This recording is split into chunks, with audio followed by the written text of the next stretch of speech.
Hello, and a very warm welcome to this Onepoint Oneness session. My name is Els, and for those of you who join us for the first time, let me give you a little bit of a background. Several of us working for Onepoint Consulting are meditating on a regular basis. And I personally find this practice very beneficial, both in my personal life as well as for my professional life. The meditation we practice is called Raja Yoga.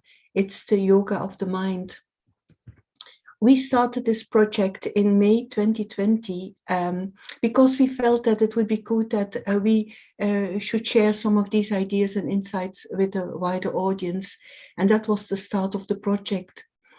What we do is every Friday, we invite an experienced meditator and we ask him or her to share their thoughts about a particular topic, but also to guide us into a short meditation. So far, we have had more than 70 guest speakers on the Fridays, people both from the UK as well as from abroad. And today I'm very pleased to welcome Maria Pagkalou, who joins us from Greece. Maria lives in Athens. She works as an architect, but she's also an Olympic in rhythmic gymnastics. Maria has been meditating for many, many years. She helps with the activities of the Meditation Center in Athens. She has also been a member of the IYF for many years. The IYF is the International Youth Forum. That's an international team who organizes events for youth, I would say globally, to promote spiritual empowerment.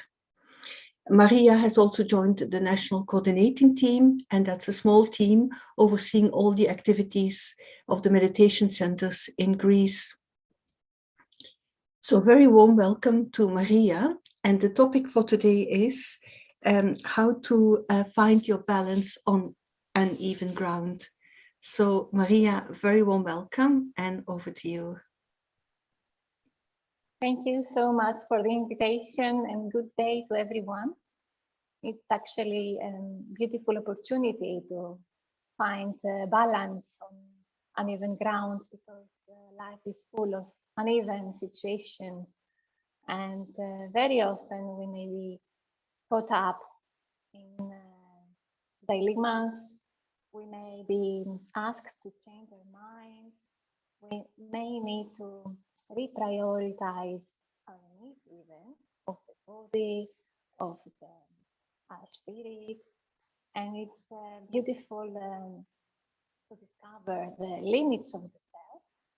Personally, I'm quite keen on going into the depths and explore more how silence is allowing us to see the unseen. Because sometimes, according to each one's perspective and filters, it may be something that it looks uneven in our eyes, and everything is subjective, of course. But there's always some fine line of where I am also based and anchored on the truth, and also it's equally important for me to understand that I do keep a line, a clear line, like a boundary of what I can offer and what I cannot, so I'm not left drained and I don't disappoint others. And it's quite a challenging thing sometimes, but the moment it's really successful, it's so beautiful and motivating the self to move on. It creates courage, and I think one of the virtues that's very much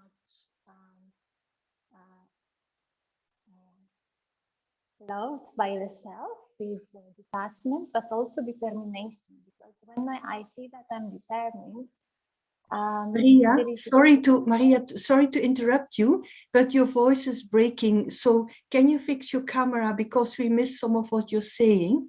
Sorry to interrupt you, but your voice is not clear now. Can you see if you can improve your camera? Is it better now? Yeah, that is much better. Yes. Okay, thank you and apologies. No problem. I was saying that determination is for me a very beautiful virtue, because determination is an energy that when it's used, it cuts down the levels of waste in the mind.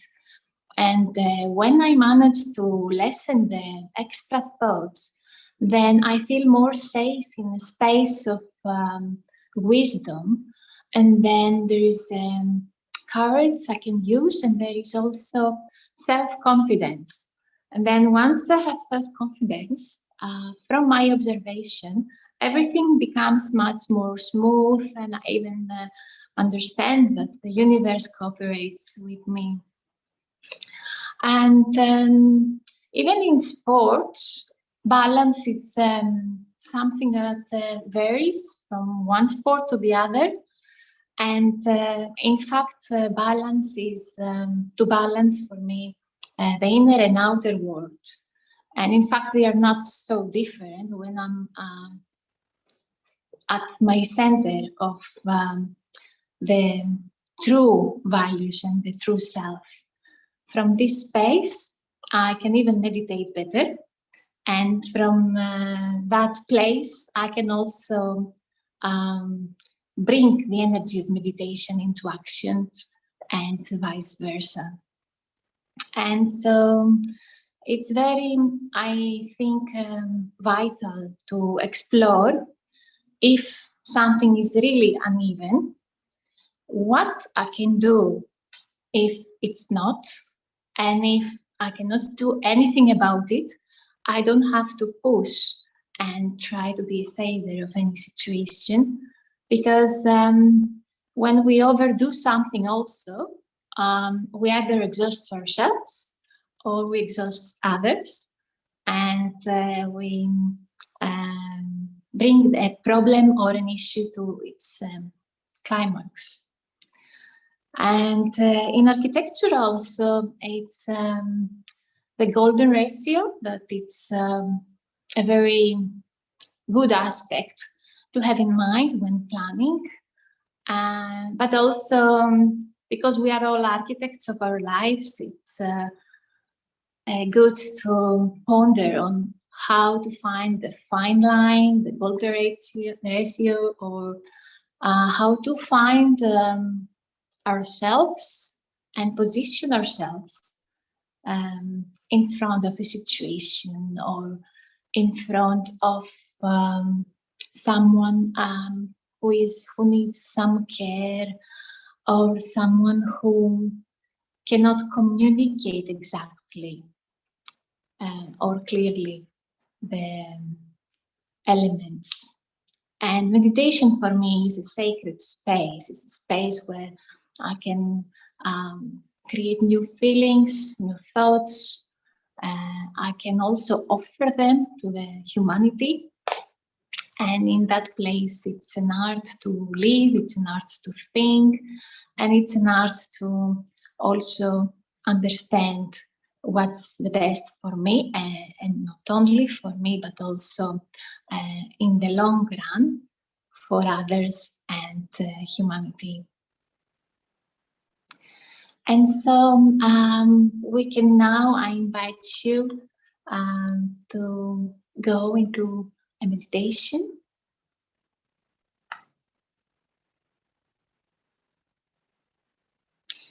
And you can keep your eyes open and just gaze at this point and blink at your pace. Or if you feel you need to close your eyes, stay alert and gently open them again from time to time.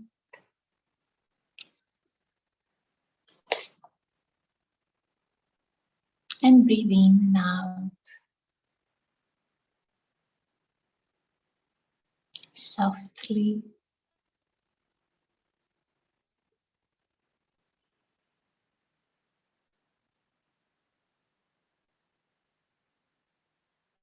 Let me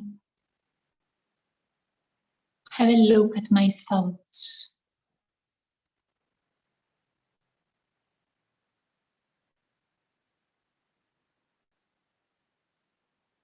What are the thoughts for the body? How do I see the body? How to understand the body? Is it relaxed? Is it tensed? Let me choose how I wish it to be and keep this thought for a few moments.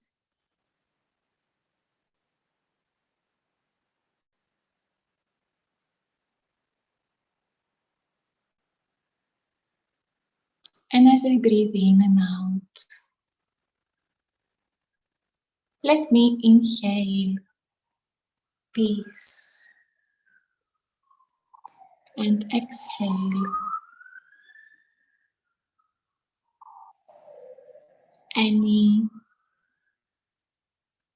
negative feeling, any unnecessary thought.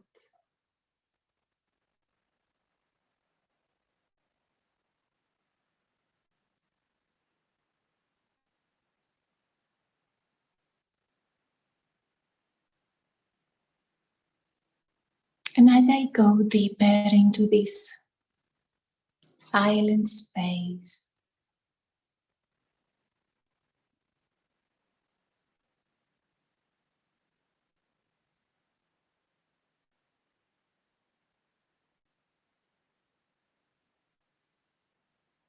I delve into the experience of peace.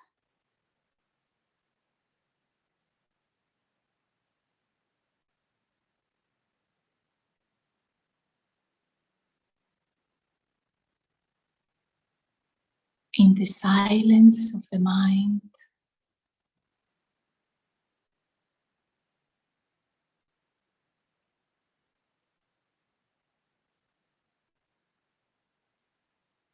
I don't see separation.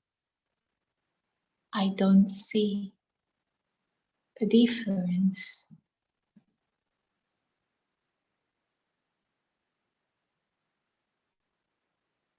The difference that separates people.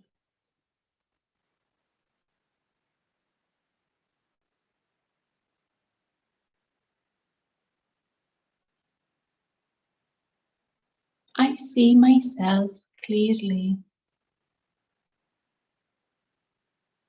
as a beautiful being.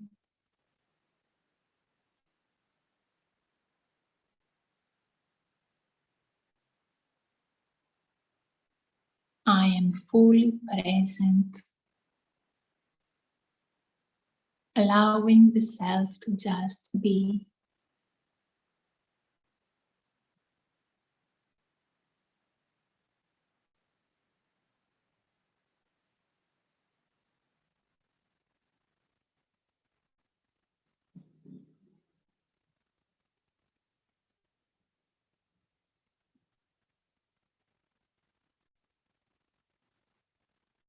There is transparency.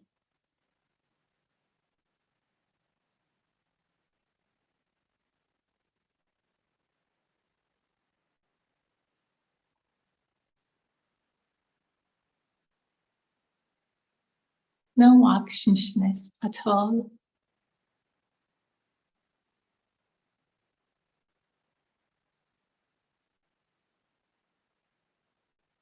No dilemmas.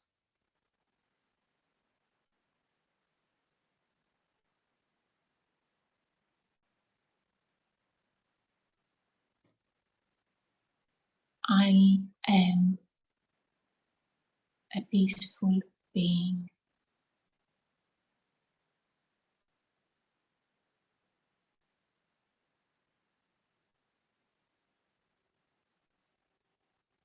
I observe the mind.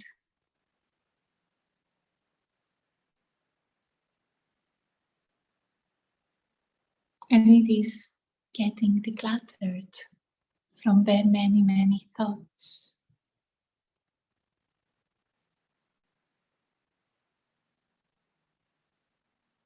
I value time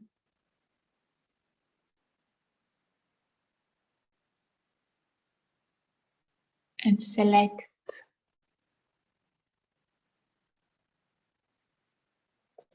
thoughts of benefit,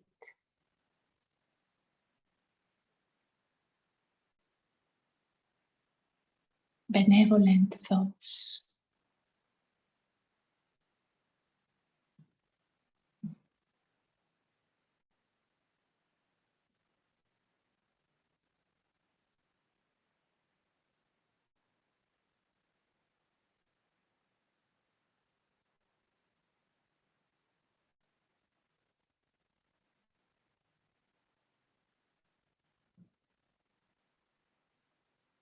This silence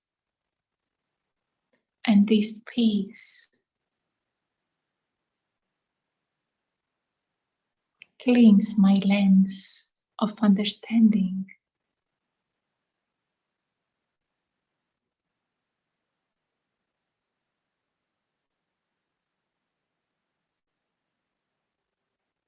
I don't mind uneven ground.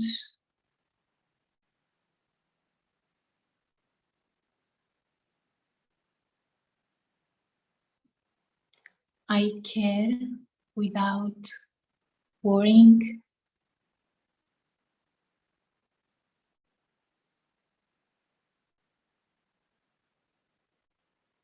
I stay up above.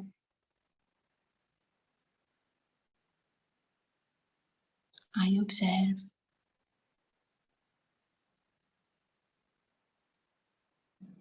And send my best wishes to all,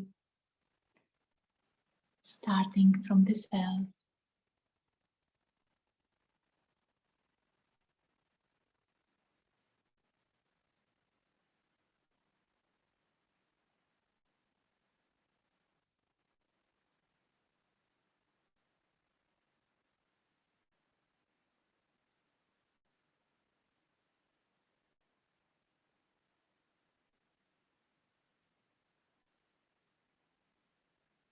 I am aware that things never stay the same.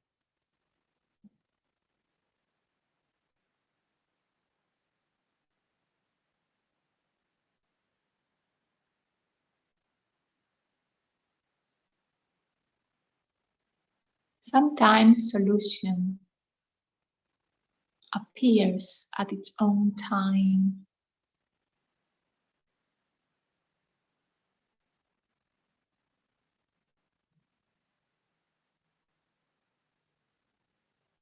Sometimes I may discern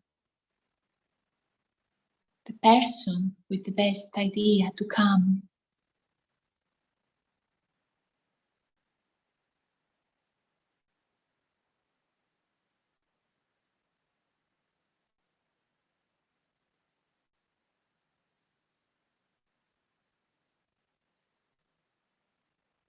In peace,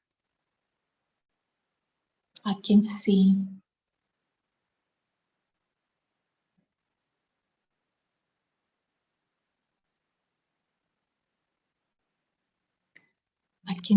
clearly who may be the one to help.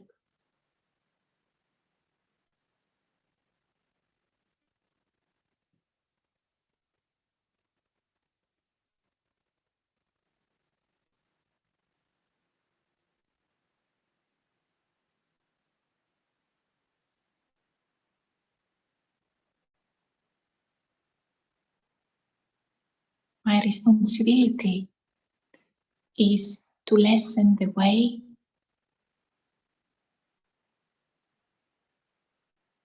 to stay light,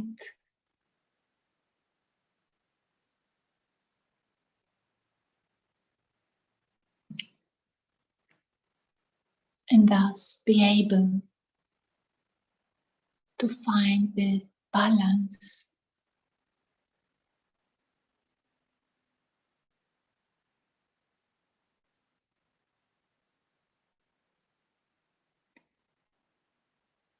without much judgment,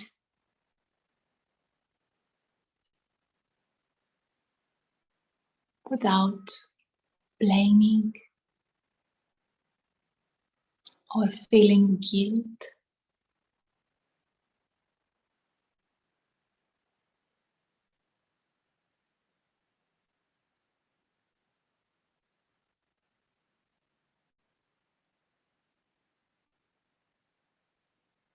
Without rejecting,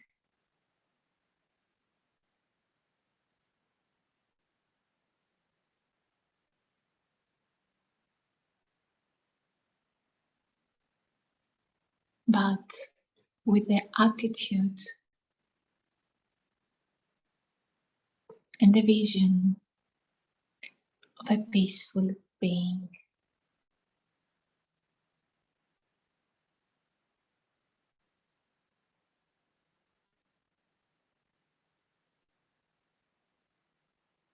I hold on to this peace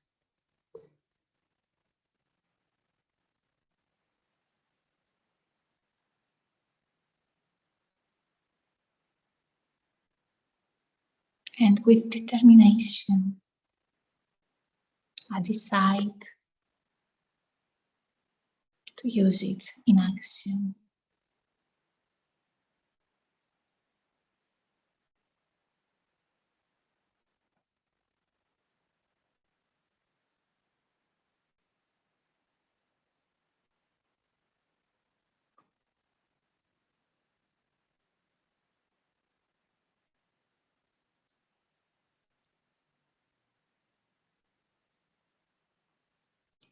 Thank you.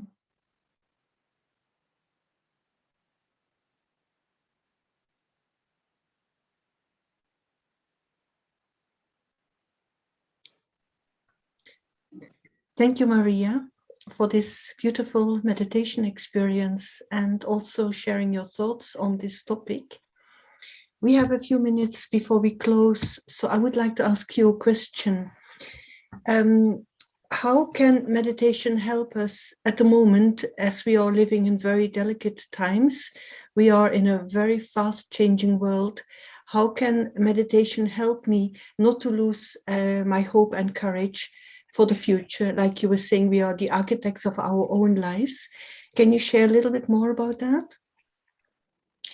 Yes, I think more or less we all seek peace, or this quiet, confident feeling that can take us through the day, and not only to survive, but also to live moments without waiting for our next holidays or meeting friends, because we need to be ourselves and we need to be in the present, in the now, wherever we may be, because things are changing. We had the experience of the lockdown, and it may become very suffocating if we don't have some peace, or if we don't have at least a clear mind of what's going on in us, and to alter it.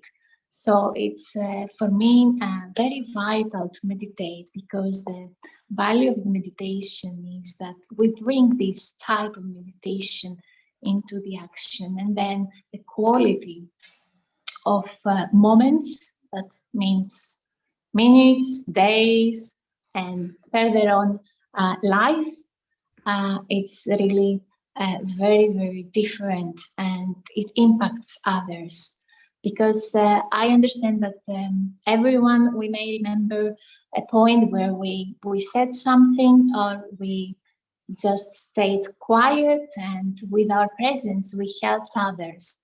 And we have experienced this from others, and others have commented that.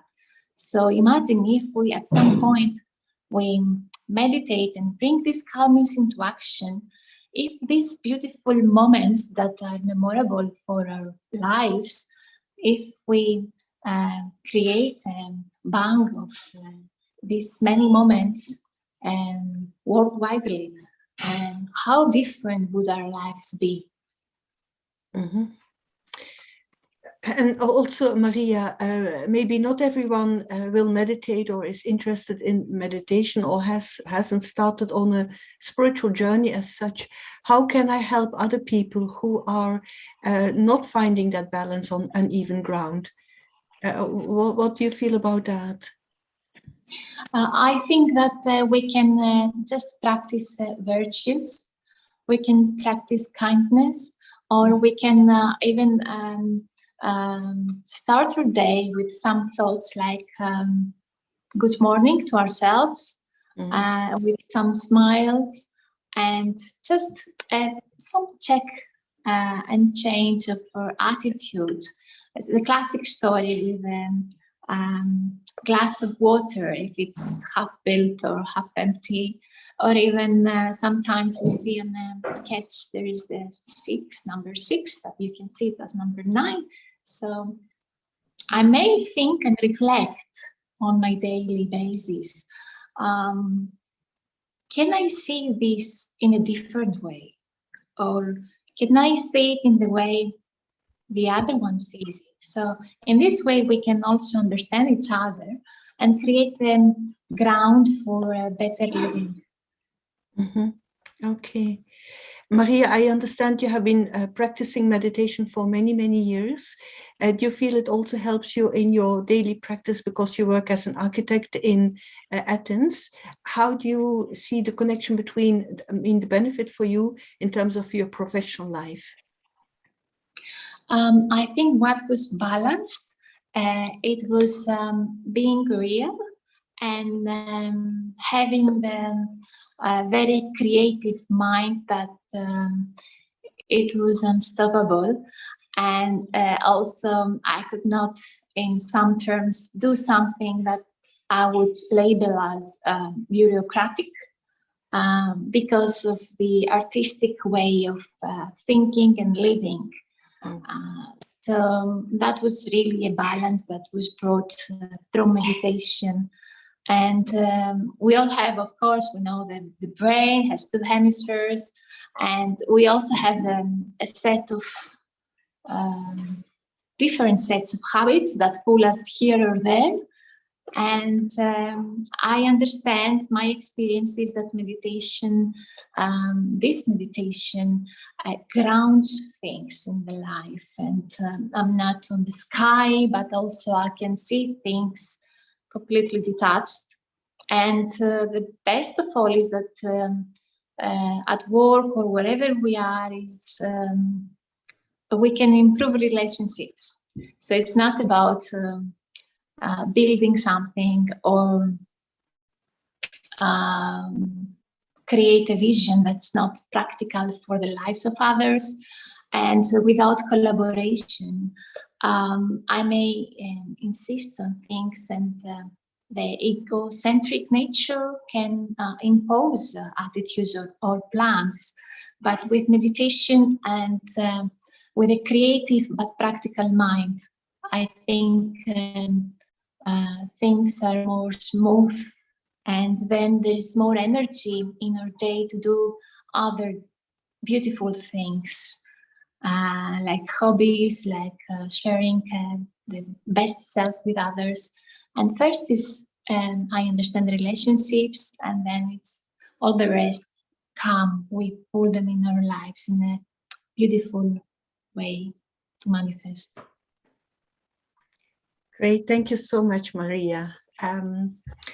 So thanks for everyone for joining us today. Also the technical team supporting us behind the scenes. All the sessions have been recorded and they are available on YouTube.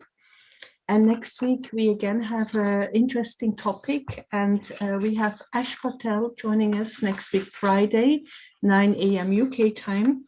And he will be talking about how people judge your personality. So again, thanks, Maria, for joining us from Athens. And thanks, everyone. You. Okay. Thank you to all. Okay, bye-bye.